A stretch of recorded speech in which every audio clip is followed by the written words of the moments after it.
Indies की कोई महिला हो। पर वो वहाँ कर रहा भाई। अरे भाई ये हजरत कब कहाँ पहुँच जाए कुछ कहा नहीं जा सकता। अरे बातें ही करते रहोगे जब बुलाओगे नहीं। अरे आप बोलिए। अरे घटक साहब खींची क्या कर इधर आ। आया चाचा। हाँ चाचा, तू वहाँ क्या कर रहा था? Time pass.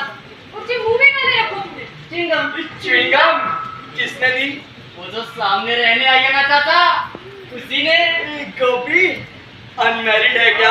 शट अप यार इलाजी। यार जेंटलमैन, हम शरीफ लोग हैं भाई। पर डॉक्टर घटक हमने ऐसा वैसा तो कुछ कहा ही नहीं। कहे नहीं लेकिन कहना जरूर चाहते हैं।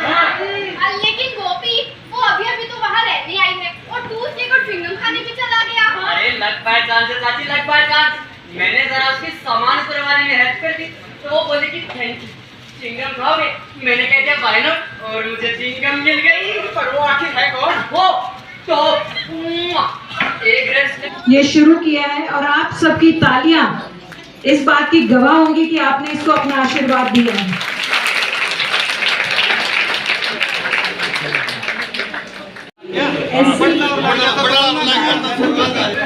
नाट्य प्रस्तुतियों से हमेशा बहुत सोशल जो मैसेजेस हैं वो देते रहते हैं। चौधरी बंसीलाल यूनिवर्सिटी मैम, मंच के माध्यम से आपका बहुत बहुत अभिनंदन, स्वागत और बहुत बहुत धन्यवाद कि आपने अपना समय निकाला। हाँ, दिल से स्वागत नहीं, आंखें बिछाकर स्वागत करेंगे। अब मैं इस फंक्शन को स्टार्ट करना चाहूंगी। तो मैं लोग हमारे बीच में पहुंचे हैं।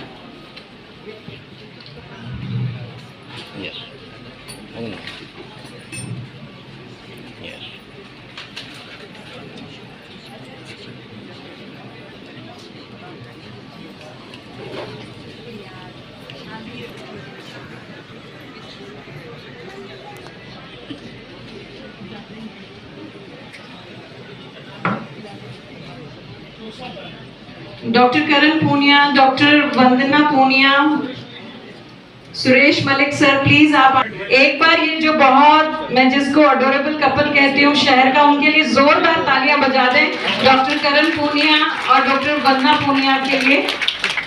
अजय बहन किस तरह से लोगों के मानसिक जो छाप है इस पर प्रभाव डालते हैं? जी नमस्कार जी, सबसे पहले मैं हरिओम कौशिक महेंद्रगढ़ से। बेसिकली मैं सेंसर बोर्ड का मेंबर भी हूँ दिल्ली से, और अभी हरियाणा में पिछले 2-3 साल से डायरेक्ट कर रहा हूँ फिल्म्स, और क्रिएटर के नाते चाहे मेवात हो, हमारी ग्रुप डी हो, और अभी रिसेंट ओपरी हवा में मैं लीड नायक की भूमिका में हूँ। और फिल्में अलग चीज़ है जी, और मुझे लगता है नाटक अलग चीज़ है।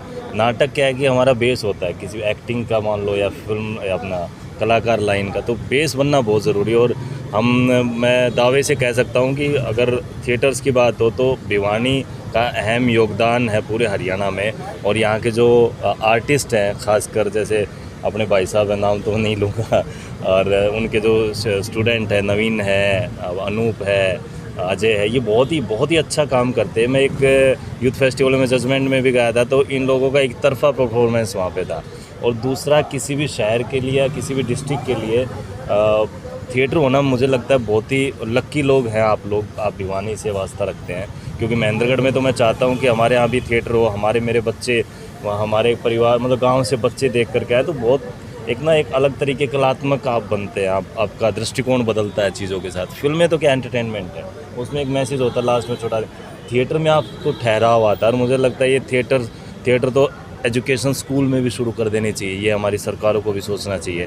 थिएटर से ऊपर कुछ नहीं, कोई कला इससे ऊपर नहीं है, कोई विधा इससे ऊपर नहीं है। सर, आजकल की जो फिल्में हैं, आपके खुद भी देखते होंगे कि उन फिल्मों के अंदर हरियाणा में संदेश कम होता है, उसमें सर क्या करेंगे? क्या इतनी अश्लीलता परोसना हमारे समाज के लिए ठीक है? गलत है जी, बहुत गलत है। और दूसरा, अभी तो क्या एक होड़ लगी हुई है कि गालियाँ, कौन गंदी गालियाँ दिलवाएगा अपनी फिल्म में। सबसे ज़्यादा पूछते भी है कि नई गाली बताओ, हमें ना रिपीट नहीं होनी चाहिए। नहीं, तो एक होड़ में हम लोग शामिल हो रहे हैं। तो ऐसे में मेरे को लगता है यूथ की रिस्पॉन्सिबिलिटी बढ़ जाती है। यूथ को नई चीज़ लेकर आनी चाहिए।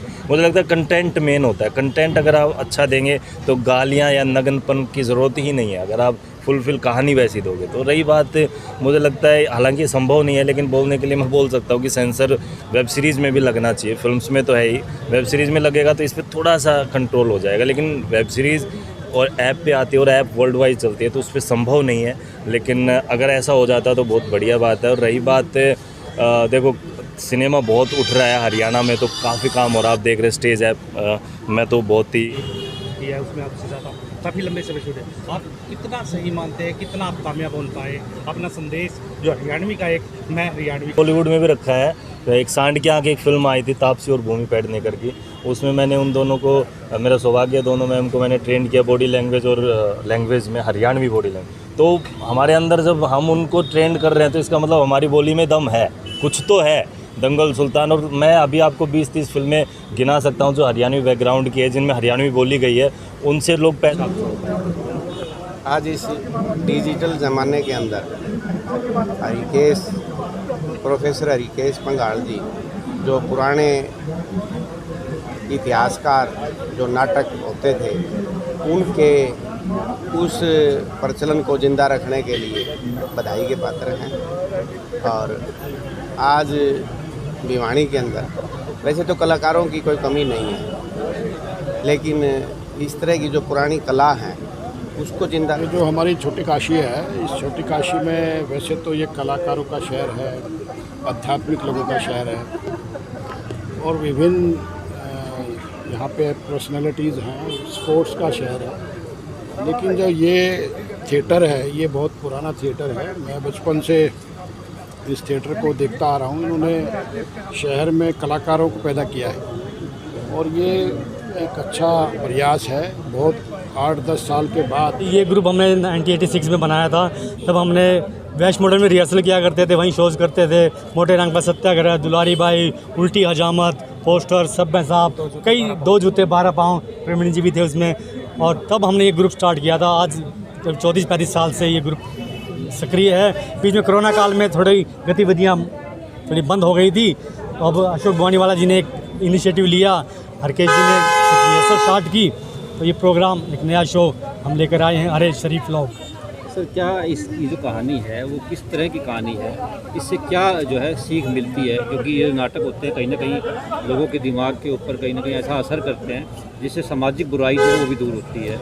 इस नाटक के माध्यम से हम हंसते हंसते एक संदेश देना चाहते हैं कि जो पुरुष के मन में एक पर नारी के प्रति जो एक आकर्षण होता है वो वैसे तो स्वाभाविक है, लेकिन उसकी एक सीमा होती है। तो एक सीमा में रहकर ही हम इसका व्यवहार करते हैं। तो इस नाटक में ये दिखाया गया है कि पर नारी के प्रति इतने आसक्त ना होकर अपने आचरण में ही रहें तो अच्छा रहता है। मिलती है, क्या कहना चाहेंगे आप? इसमें जो ये अरे शरीफ लोग जो नाटक है, ये पहली बार ही प्रस्तुत किया जा रहा है। इसमें जो अंदरूनी और बाहरी जो लोगों की मनोदशा है, जो कि वो बाहर दिखाते हैं, अंदर कैसे हैं, उसका एक जो डिफरेंस है वो यहाँ पर देखने को मिलेगा। वास्तविकता में जो मैं यहाँ कहूँगी, एक औरत होते हुए कि जो औरत के सामाजिक पुरुष प्रधान समाज में जो एक छवि होनी चाहिए वो नहीं होती है। हर इंसान अपने तरीके से देखता है, चाहे वो उसका वर्क प्लेस हो, चाहे कोई स्कूल है, कॉलेज है। आप देखेंगे आजकल आप स्टूडेंट और टीचर, कभी कोच ने बच्चे के साथ कुछ एक्सप्लॉयटेशन कर लिया। मैं ऐसे नहीं कह रही कि फिज़िकल कि शारीरिक ही उत्पीड़न नहीं है, मानसिक उत्पीड़न भी बहुत जो औरतों को सहना पड़ रहा है। वो एक हास्य जो नाटक के द्वारा हम लोग आज और जो मेघदूत जो ग्रुप है वो दिखाने जा रहा है। और मेरा सिर्फ सबको यही कहना है कि जो आपको एक औरत की अच्छे से आप इज़्ज़त करें, मान सम्मान दें। हर बेटी, हर औरत, हर बहन सभी की समान बराबर। नेशनल अगर आप, मैं तो इस चीज़ को, लोगों की बुरी मानसिकता को इस चीज़ का दोषी मानती हूँ कि वो जब लोग कहते हैं कि वो अपने होश में नहीं था, लेकिन मैं सोचती हूँ कि अगर वो अपने होश में नहीं था, वही हरकत, वही दुर्दशा उसने अपनी बहन बेटी की क्यों नहीं की, दूसरे की बहन बेटी की क्यों की? तो ये चीज़ें सरकार को इसके लिए बहुत कड़ा फैसला लेना पड़ेगा, ऐसे लोगों को कड़ी सज़ा देनी पड़ेगी, तब जाके ये सारी जो दुर्घटना ही कहूँगी जो हो रही हैं बेटियों के साथ, लड़कियों के साथ। वरना फिर कहते हैं, वैसे तो बोला जा रहा है कि बेटी बचाओ बेटी पढ़ाओ, जब बेटी बचेगी नहीं तो पढ़ेगी क्या? तो पहले इन बेटियों का मान सम्मान बचा लो, इनको इज्जत दे लो, उसके बाद ये समाज अपने आप गतिशील हो जाएगा। कहेंगे अरे शरीफ लोगों नाम का एक नाटक जो है वो आया भी है आज भिवानी में। लगातार जो है काफ़ी मेहनत से आप लोग इस तरह से लोगों को जो है हास्य की तरफ बढ़ा रहे हैं और उनका खून बढ़ा रहे हैं। देखिए, मैं आज इस अवसर के ऊपर अगर थोड़ा सा इतिहास में जाता हूँ, 1986 में आदरणीय कौशल भारद्वाज जी जो मेरे साथ खड़े हैं, उनके नेतृत्व में, राजू पंडित जी के नेतृत्व में हमने ये मेघदूत थिएटर ग्रुप की इसकी शुरुआत की थी।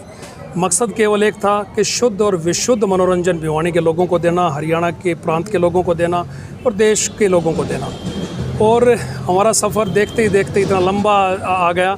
बीच में मैं मानता हूँ कि भिवानी शहर में हमारा 4-5 साल का गैप थोड़ा सा आ गया नाटक का, लेकिन हमारे ग्रुप के जो नवोदित कलाकार हैं उनको लेके आर्य शरीफ लोगो, जयंत दलवी जी की बहुत ही अच्छी स्क्रिप्ट है, आम जनमानस से जुड़ी हुई स्क्रिप्ट है। आप देखते होंगे, अगर मैं थोड़ा सा आपको बताऊं, वैसे तो आपका शायद मज़ा ख़राब हो जाएगा, लेकिन वैसे अगर मैं आपको बताऊं, कहानी का एकमात्र मकसद ये है कि हम आम तौर पे देखते हैं हमारे समाज में, चाहे कोई दफ्तर हो, चाहे कोई कॉलेज हो, कोई स्थान हो, जहाँ महिलाओं को पुरुषों की बुरे ख्यालातों की या बुरी नज़र की प्रताड़ना ना झेलनी पड़ती हो। नाटक के माध्यम से केवल ये दिखाया गया है कि इसमें 4 विवाहित पात्र हैं। एक नई लड़की उस सोसाइटी में रहने आई है, विवाहित होते हुए उसके ऊपर आसक्त होते हैं, उनकी बीवियां किस कदर उनको पीछे खींचती हैं, उनके बीच में वहाँ एक लड़का है, एक किशोर लड़का, वो उन सब के मज़े लेके एक ऐसी परिस्थितियाँ क्रिएट करता है कि आप हंस हंस के लोटपोट हो जाएंगे। आखिर में नाटक में केवल एक संदेश दिया गया है कि अभद्रता महिला को शारीरिक रूप से छेड़ना नहीं है, अभद्रता वो भी है जो पुरुष अपने दिमाग में, अपनी मानसिकता में लेके चल रहे हैं। यानी बाहरी आचरण ही शराफत का पैमाना नहीं है, बल्कि आंतरिक आचरण ही है जहाँ हमारी शराफत बसती है। सर, लगातार